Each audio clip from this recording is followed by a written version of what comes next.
Welcome to another Writing 2 presentation. This presentation will discuss for your proposal project the first page and the conclusion. Since this presentation relates to the proposal project in general, then we'll reference chapter 6 as far as general ideas. But most of the information for this presentation is gathered from other various sources. There will be a couple websites posted at the very end that you can look at.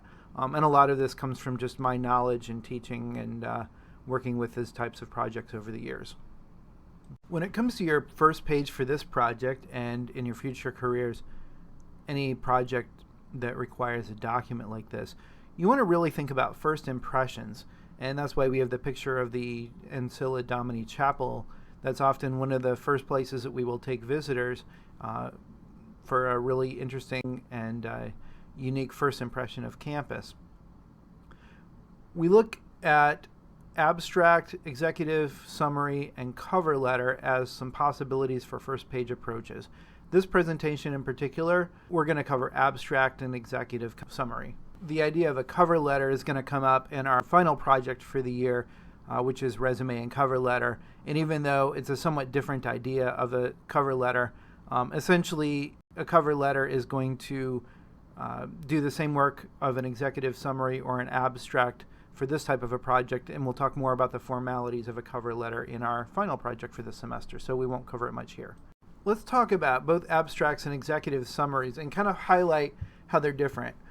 An abstract we generally think of as occurring at the very beginning of an academic paper, and for APA format, if you're doing strict APA format, you should have an abstract. We don't always hold you to that in the first couple English writing classes here, but for some of your other projects, you may have already had to do an abstract. And you can find a lot of information about that out there. For example, at the Purdue OWL, and again, I'm going to post a link at the end that you can copy down or just Google it yourself.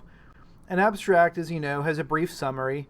It may provide some background and orientation about previous research for readers a little bit. Sometimes it's used by research to determine interest level and relevance to the research topic. What we mean by that is if you're doing research and you look up different articles for your own research papers, you might read the abstract to see what you want to get out of an article, and if you don't see what you need, you just bypass it, right? And there are other types of abstracts used in the academic world. That's getting a little bit too specific for what we need in this presentation.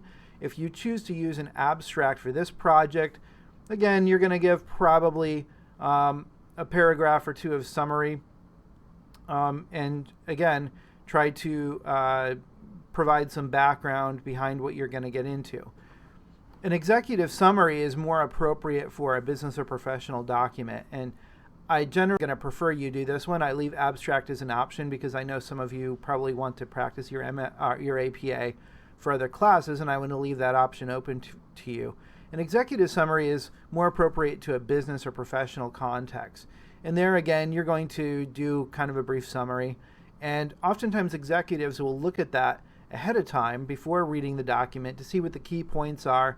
And again, just like you as a researcher might use an abstract to determine if you're going to go on, if a busy executive has multiple documents that they need to look at, they might just look at the key points in the executive summary to see if they're going to read on or if they're going to pass it on to an assistant or if they're even interested. So as we move forward, we'll talk a little bit more about the executive summary specifically, and hopefully this helps you as you work on it for this paper. Here's what to keep in mind for an executive summary. As we just mentioned, it stands on its own for some people. It might be the only thing that a busy executive reads. So you want to make sure that you sort of balance on the line between summarizing but providing enough information to get people interested, right? So you're going to summarize your main points and provide them so people can see what's in the rest of the document. The structure needs to be consistent with your proposal. So when you summarize the main points, you don't need to use headings or anything like that, but you should use the same structure that you use for the rest of the document, because again, people may use this as sort of a loose table of contents, and if they see, oh, well, this thing seems really interesting to me, we've already talked about the problem part of it, but I really want to see more about your solution, they might thumb to that part. So you want to make sure you use the same structure. You want to keep it pretty short, not too short. I know some of us may struggle with, put 2 sentences there and call it good. You want to make sure it's approximately 5 to 10% of the original document size. So if the rest of the document is 9 to 10 pages, as it should be, then you can do the math on about how long this executive summary should be. I would encourage you to use headings and bullet points as much as you can. You don't need to use all the individual headings that are used throughout the rest of the document if you're using a lot of subheadings and things like that. Like I said a couple of minutes ago, you don't need to include all of those, but it does help to include maybe a couple of major ones to differentiate if that's going to. And again, you are encouraged and welcome to use bullet points in some places, especially if you want to make sure that 2 or 3 really specific points are put out there. We'll talk more in design about how white space draws people's eyes to things, but sometimes a bullet point will help busy executives find the information they need a lot more quickly. You should not really be writing your executive summary until after the rest of the proposal is finished. And when I've done similar projects with students like this before, that's something that drives some students nuts because they say, well, I do things in order and I'm going to do the first page first. You need to get rid of that mentality because how can you write your summary of something that hasn't been written yet? You might have it in your head, you might have a good outline, but really you want to hold off in the executive summary until you're done. The other piece you should write after your proposal is finished is a conclusion. We may think of this kind of conclusion a little differently than what you are used to in writing a formal academic paper. In this, you're going to quickly package your main proposal argument one more time, and that probably sounds pretty similar to what you would do in an academic paper. In this one, though, you want to do a little bit more with your argument technique. And honestly, this strategy might help you write better conclusions for some of your academic papers, because this is a little different than what people are a lot of times taught in high school and what then they carry into college. Here you're going to want to be really careful to use very positive language. So even if you have taken a lot of time to describe your need and some of the negative language in that area, make sure that you leave your readers on a positive note and talking about all the benefits and all the awesome things here, because you want that to be their lasting impression.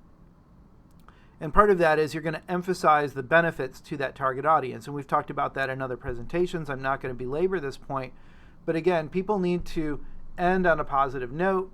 People want to see one more time the really persuasive reasons why they should do this. And you want them to feel good about this project moving forward. Thanks for watching, everybody. In addition to ideas about the proposal from this book, we also were influenced by a couple of different articles. One of them is from the Purdue Owl, and the other one is a WikiHow. I'm providing that one especially because that provides a really basic step-by-step process and keeps it pretty simple for you. So between the two of these, you get a couple of different angles, and hopefully that helps. All right, thanks again, and good luck with all aspects of your project, everyone.